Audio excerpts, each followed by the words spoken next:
Une dizaine de personnes, encore une fois essentiellement des femmes, sont venues se plaindre à nous du fait que l'armée ukrainienne venait d'investir l'école maternelle. Ils disaient regardez où ils sont. On était au mois d'août à ce moment-là. Ça veut dire que l'école maternelle va devenir une cible. Dites-leur de partir. On n'avait pas ce pouvoir-là, on était des observateurs. J'ai travaillé dans l'ex-Yougoslavie, j'ai travaillé en Afghanistan, en Ukraine aussi évidemment. D'une manière générale, moi, de ce que j'ai dit en Afghanistan, il y avait peu de différence entre ce que moi j'ai pu vivre, ce que j'ai pu voir et ce qui était traduit dans les médias. Ce sont vraiment des réalités en Afghanistan, le malheur de la condition féminine, qui sont des réalités, quoi. Cette dichotomie entre le narratif officiel et les faits relatés par des témoins directs, je l'ai commencé à la constater en Bosnie. De certaines personnes qui étaient présents au moment d'événements majeurs, comme le bombardement de Marcalais, et qui m'ont donné leur aperçu de terrain par rapport à ce qu'ils avaient même observé, par rapport à ce que la réalité médiatique en a retenu, qui avait parfois une différence notable, voire importante. Donc c'était déjà pour moi des premiers signes de possibilités de manipulation de l'information à des fins politiques. Après, si on parle de l'Ukraine, pour moi, on est rentré dans une autre dimension. Le décalage entre ce que j'ai pu voir, constater sur le terrain et le récit médiatique a été beaucoup plus important d'une manière générale. Déjà, arrivant d'Occident, on a une vision qui est naturellement nourrie par nos médias. Donc c'est de dire que voilà, il y a un agresseur, un agressé, c'est la situation de départ. Sauf que quand on voit sur place, on se rend compte que pour beaucoup de gens à qui on parle et qui vivent sur le terrain, sous les bombardements, au milieu des militaires, l'agresseur et l'agressé, c'est pas forcément ceux que les médias occidentaux nous désignent. Pour certains, c'est une vision diamétralement opposée. La première fois que j'étais confronté à ça, c'est un peu déconcertant. Et je peux même dire que je n'ai pas, dans mon premier rapport que j'ai fait en patrouille, je n'ai pas osé mettre tout le contenu des propos de certaines personnes, tellement ça allait à l'encontre du narratif auquel je croyais moi-même, et qui correspondait à ce moment-là, je pensais, à la réalité. Ou je pensais au moins partiellement. Et je savais que je vivais dans un environnement où beaucoup de gens autour de moi étaient convaincus du narratif officiel. Et donc, voilà, ça a été difficile, en fait, d'aller au-delà. Et avec le temps, je me suis aperçu qu'il y avait de plus en plus de témoignages, en fait, qui contredisaient cette version officielle. Je me suis un jour allé dans une réunion de village, près de la ligne de front, où la population locale prenait à partie des représentants du district, et où c'était une véritable rébellion. Les gens étaient en colère, à l'époque, contre l'armée ukrainienne, essentiellement. Donc là, ce que vous êtes en train de dire, c'est que la population locale se rebellait contre l'armée ukrainienne. Alors, je parle d'un village qui était sous le contrôle de l'armée ukrainienne, proche de la ligne de front, dans le Donbass. Il y avait des réactions, mais très violentes de la part des habitants, surtout des habitantes d'ailleurs, contre l'occupation du village, pour prendre leurs propres termes, par l'armée ukrainienne. Ils estimaient qu'ils étaient mis en danger par la présence de l'armée ukrainienne dans leur village. Même certaines personnes accusaient les Ukrainiens d'avoir bombardé leur village. Certaines personnes étaient convaincues, alors je ne vais pas vous dire que c'est vrai, j'ai pas les preuves de ça, que c'était vrai. Mais certaines personnes, en tout cas, avaient l'air d'en être convaincues, mais juste à en hurler aux larmes. Et donc vous, en tant qu'observateur, quand vous avez cette information, vous remontez cette information à vos supérieurs Selon notre méthodologie, en fait, on écrivait ça dans nos rapports. Encore une fois, des fois, on était victime nous-mêmes d'une autocensure, comme j'expliquais tout à l'heure. Tellement ça nous paraissait sortir des sentiers battus, ce qu'on entendait. Mais bon, avec le temps, je me suis... Enfin, vous n'étiez pas victime, vous vous soumettiez à une censure. Oui, lors de cette première patrouille, j'étais avec un collègue qui, lui, avait une expérience dans un pays de l'Est d'où il venait, comme quoi c'était pas toujours bon de dire la vérité. Et il avait peur que si on disait sur le papier tout ce qu'on avait entendu, qu'on risquait d'avoir des problèmes. Ce qui était un peu perturbant à l'époque, c'est qu'on était pareil dans un village proche de compact, mais village contrôlé par l'armée ukrainienne, et ce jour-là, il y avait l'armée ukrainienne avait investi une école maternelle. Et nous, on passait par là, dans le cadre d'une patrouille de routine, et à ce moment-là, on s'arrête, et la population vient vers nous, spontanément. Il y a une dizaine de personnes, encore une fois essentiellement des femmes, et qui sont venus se plaindre à nous du fait que l'armée ukrainienne venait d'investir l'école maternelle. Ils disaient, regardez où ils sont. On était au mois d'août à ce moment-là. Ils sont dans l'école maternelle, ça veut dire que l'école maternelle va devenir une cible sur l'autre côté. Et donc, nous, on veut qu'ils partent. Dites-leur de partir.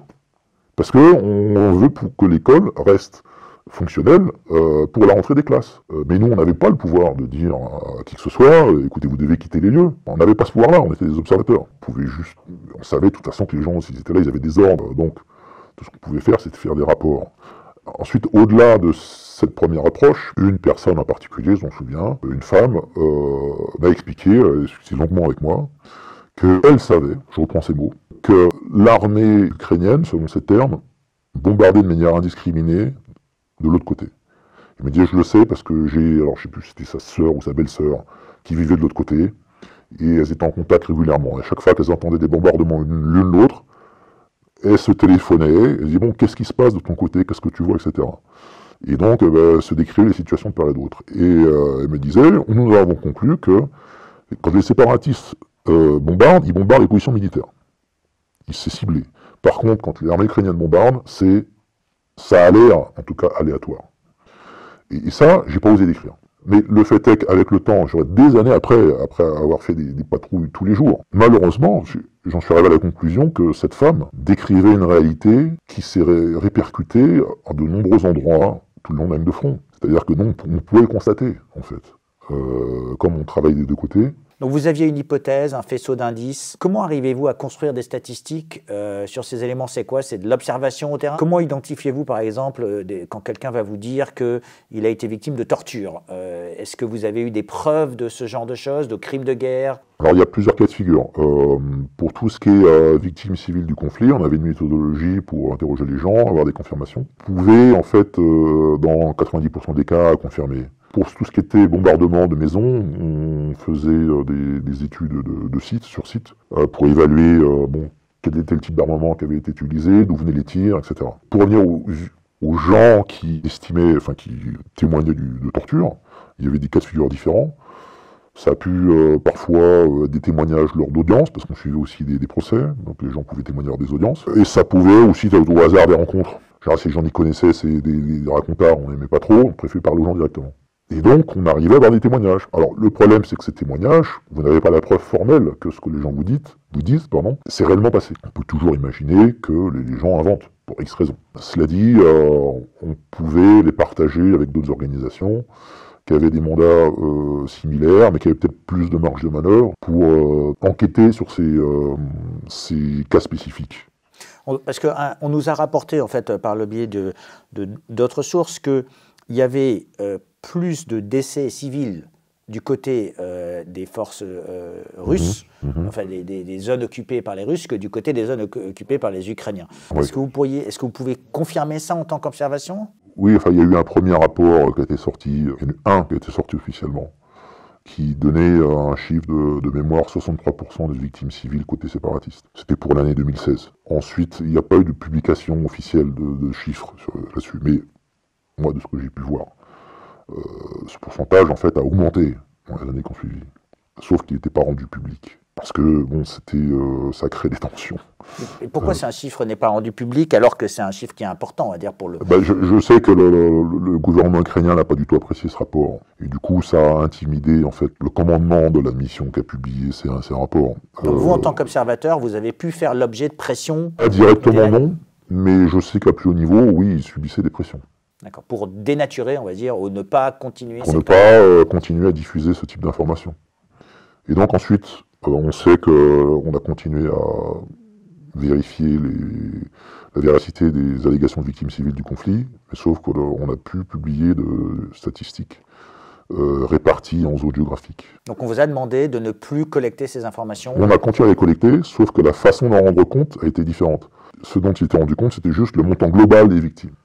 Donc on n'est plus capable de les attribuer. Encore que c'est dangereux quand on parle d'attribuer, parce que c'est pas parce que vous avez une victime d'un côté que c'est forcément l'autre côté qui est responsable. Parce que je peux vous donner des cas, ça peut être des erreurs militaires, mais parfois, d'après ce que les gens vous disent, c'est autre chose.